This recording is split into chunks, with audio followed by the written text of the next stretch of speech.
रंजीता और शबनम एक ही क्लास में थे। वो एक दूसरे को बस जानते थे, पर वो आपस में दोस्त नहीं थे। दोनों की लाइफ एकदम अलग थी। रंजीता एक फार्मर फैमिली से थी। उसके ग्रैंड पेरेंट्स, पेरेंट्स और उसका बड़ा भाई सब फार्म में काम करते थे। वो अपने गांव के घर में साथ में ही रहते थे। रंजीता एक बहुत ही अच्छी एथलीट थी और स्कूल के बेस्ट लॉन्ग डिस्टेंस रनर्स में आती थी। उसे लोगों से मिलना, दोस्ती करना बहुत ज्यादा पसंद था। दूसरी तरफ शबनम अपनी माँ के साथ उसी गांव में रहती थी। उसके पापा साथ वाले शहर में ऑफिस में काम किया करते थे। वो सिर्फ छुट्टियों पे ही घर आते थे। शबनम एक टैलेंटेड आर्टिस्ट थी और उसे घर पे रहना ही ज्यादा अच्छा लगता था और अपने छोटे भाई का ध्यान रखना उसे पसंद था। वो शाई थी और लोगों से ज्यादा मिलना जुलना उसे पसंद नहीं था। पिछले साल उनके गांव में बहुत ज्यादा बारिश हुई। इसकी वजह से जो पानी नदी का था वो ऊपर आ गया और काफी जो निचले घर थे उनके अंदर बाढ़ आ गई। तो गांव के लोगों ने मिलकर मदद करी और जो लोग परेशान थे उन्हें घर देने की कोशिश करी। शबनम का भी घर बाढ़ के अंदर आ गया और वो अपनी माँ और भाई के साथ रंजीता के घर आ गई। रंजीता शबनम की फैमिली को मदद करके खुश थी और अपने घर में उन्हें कंफर्टेबल फील करवाना चाहती थी।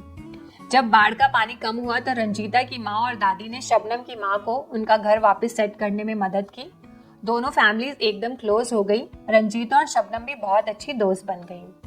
ये स्टोरी दिखाती है कि लोग कैसे अलग होने के बाद भी डिफिकल्ट सिचुएशन में एक दूसरे के क्लोज आते हैं। अब इस स्टोरी में रेगुलरिटी और वेरिएशन को समझने की कोशिश करते हैं। रेगुलरिटी का मतलब होता है नॉर्मली पर्टिकुलर सिचुएशन में लोग इसी तरीके से बिहेव करते हैं। ये बिहेवियर ह्यूमन नेचर और सोसाइटी का कॉमन पैटर्न दिखाता है। ये रेगुलर पैटर्न्स इसलिए होते हैं क्योंकि हमारी सोसाइटी और एवोल्यूशन हमें मिलजुल के रहने के लिए, सर्वाइव करने के लिए सिखाते हैं। एग्जाम्पल, क्राइसिस के टाइम पे लोग एक दूसरे की मदद करते हैं, जैसे रंजीता की फैमिली ने शबनम की फैमिली को शेल्टर दिया। और लोग ऐसे समय पे एक दूसरे की तरफ ज्यादा सहानुभूति दिखाते हैं। ये तो हो गई रेगुलरिटीज। वेरिएशन का मतलब है कि एक जैसा एनवायरनमेंट है, पर क्योंकि लोग अलग अलग तरीके के होते हैं इसलिए वो अलग अलग तरीके से बिहेव करते हैं।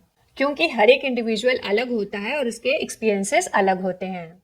हर एक इंसान की अपब्रिंगिंग, पर्सनालिटी, उसके थॉट प्रोसेस अलग होता है, जो उनके बिहेवियर को एक दूसरे के बिहेवियर से अलग बनाती है। फॉर एग्जाम्पल, रंजीता आउटगोइंग और स्पोर्टी थी, जबकि शबनम शाय और आर्टिस्टिक थी, जो उनकी अलग फैमिली के डायनेमिक्स और इंटरेस्ट की वजह से था। फ्लड के वक्त विलेजर्स ने बराबर की मदद की। कुछ ज्यादा मदद करते हैं और काफी बार कुछ लोग सेल्फिश भी हो जाते हैं। ये वेरिएशंस हमें दिखाती हैं कि इंसान का बिहेवियर फुली प्रिडिक्ट करना बहुत ज्यादा मुश्किल होता है, क्योंकि हर एक इंसान की अपनी सोच होती है, उसके अपने एक्सपीरियंसेस होते हैं, तो वो उसी के हिसाब से बिहेव करते हैं।